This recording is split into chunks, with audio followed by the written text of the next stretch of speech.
Ovadia Info, bienvenue à toutes et à tous. Voici les titres du journal.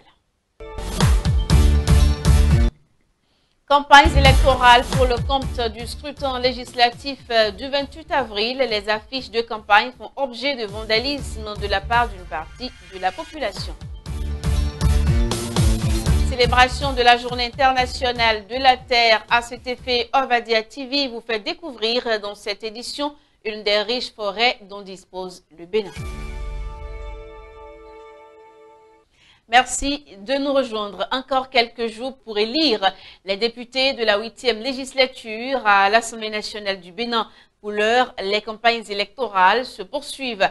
La rédaction de votre chaîne s'est intéressée à la déchirure des affiches de campagne, un acte qui n'est pas du goût de plusieurs citoyens. Regardez.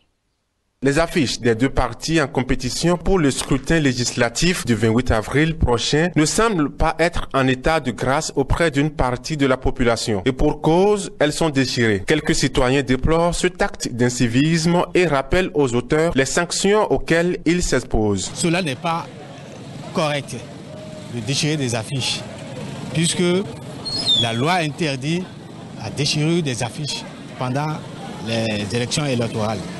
Alors, j'invite tous les citoyens béninois. Ce ne sont pas les affiches qui vont aux élections. Le fait de déchirer des affiches provoque la bagarre. C'est une façon de montrer leur colère, mais ça ne justifie pas de déchirer les affiches, parce que ça ne change rien. Vous déchirez, vous ne déchirez pas, ça ne change rien. Bon, il vaut mieux ne pas déchirer. Ce sont des actes d'incivisme.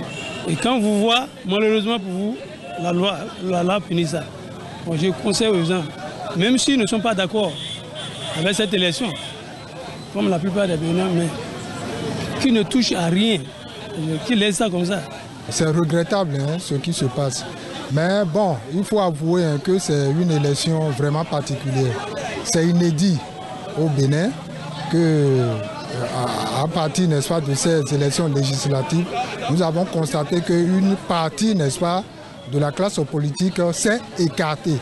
Ouais, donc par rapport à ça, il y a des gens vraiment fâcheux qui ne veulent pas voir les affiches de ceux-là qui sont qualifiés pour aller à la joute électorale. Donc bon, je leur demanderai simplement de se calmer, que ça ne change absolument rien. Les campagnes électorales prennent officiellement fin le vendredi 26 avril à 0h. La terre nourricière dans l'éducation et le changement climatique, voilà le thème autour duquel a été célébré ce lundi 22 avril, la journée internationale de la terre. Comment la sauvegarder, comment l'entretenir pour en tirer profit? Cette question, nous l'avons posée à Apollinaire Oussoulio. Il est expert en jurisprudence de la terre. Je pense qu'en tant que spécialiste premier de la génération africaine de jurisprudence de la terre, ça veut dire beaucoup. Quand on parle aujourd'hui de l'éducation au service et le climat par rapport à la terre, ça a des liens. Nous avons pensé que nous pouvons faire ce que nous voulons de la terre, mais que la terre a commencé par réagir et nous avons commencé par créer. Les hommes censés qui vont s'occuper les bas-fonds pour construire des maisons, remblayer, amener des déchets pour combler les bas-fonds et vivre dedans, quand l'eau va commencer par se réveiller parce que la terre va dire j'en ai marre, j'ai prévu accueillir mon ami eau là, on va commencer par créer. C'est de voir maintenant, c'est me permet quand même de voir au niveau de toutes les couches, jeunes, vieux, enfants, grands, petits, riches, pauvres, qu'on puisse s'auto-éduquer, éduquer aussi nous autres pour permettre à ce que nous puissions respecter ce qu'on appelle la loi de la nature, la loi de la terre. Et on parle de la terre nourricière. C'est la terre qui est notre garde-manger, qui nous donne à manger. C'est la terre qui nous supporte. Je suppose un instant que la terre décide de s'ouvrir. Et vous avez entendu parler des volcans, des éruptions volcaniques, ce qui se passe. Aujourd'hui, la terre nous accepte malgré nos bêtises.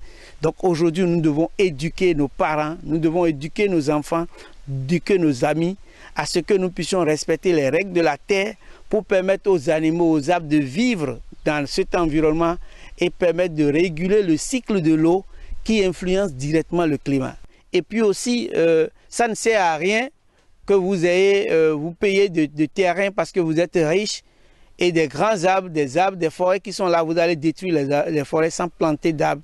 et dénuder les zones forestières pour ne rien faire. Parce que vous êtes en train de faire mal à la terre. On va faire de l'agriculture sur la terre, mais il faut que nous puissions retourner à l'agroécologie. C'est nécessaire pour la survie de l'homme sur terre. Et en prélude à cette célébration, Obadia TV vous fait découvrir une des riches forêts dont dispose le Bénin. Il s'agit de la ferme École Graines Futures de l'ONG Grab Bénin. Localisée dans le village de Cotin, arrondissement de Sado, commune d'Abrancourt, département de Lomé, en République du Bénin, la ferme École Graines Futures de l'ONG Grab Bénin est un espace riche en ressources naturelles. On y retrouve différentes sortes d'arbres, feuilles, rivières, animaux et la liste est longue. C'est une forêt à dominance raffia, mais en même temps des grands arbres qui ont disparu dans le temps. Voilà un peu situé, c'est entre les arbustes, les arbres et aussi des herbes, des plantes médicinales, des plantes à usage comestible. Tout est mélangé dans une compréhension d'harmonie avec la nature, comme déclarent les Nations Unies.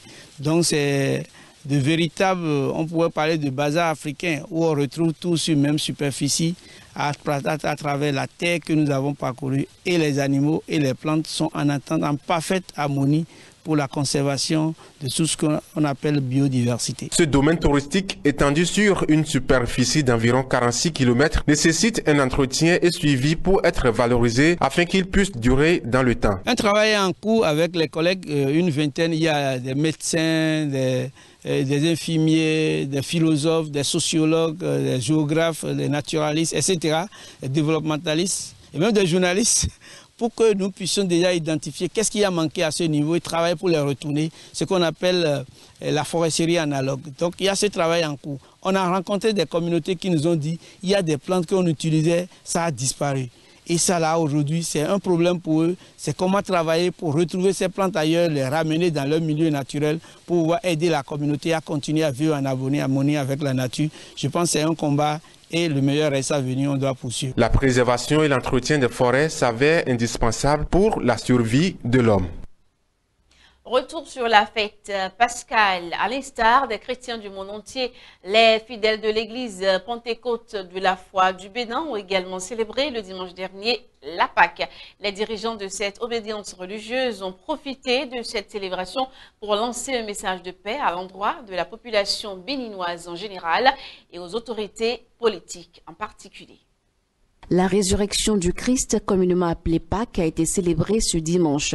À cette occasion solennelle, les fidèles de l'église Pentecôte de la foi se sont retrouvés dans une ambiance conviviale autour de leurs dirigeants.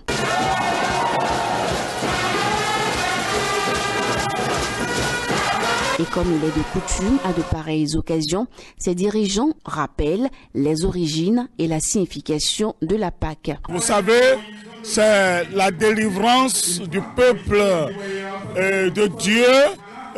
Au temps de Moïse, c'était sous Moïse que Dieu avait délivré, il était le guide spirituel que Dieu avait envoyé pour faire sortir de l'esclavage. Mais aujourd'hui, Jésus a été immolé à cause de nous, nos péchés, pour que nous reçussions l'adoption.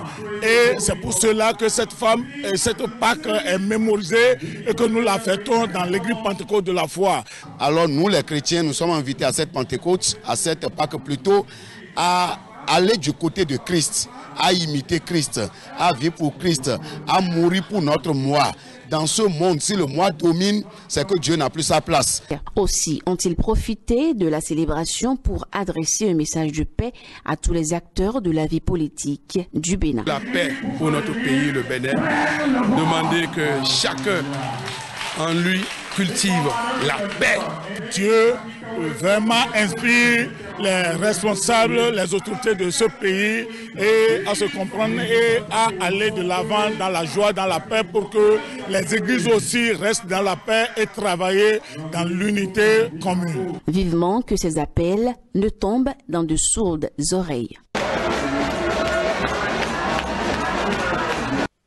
Et ce sera tout pour ce journal. Merci à vous de l'avoir suivi et à très bientôt pour d'autres nouvelles.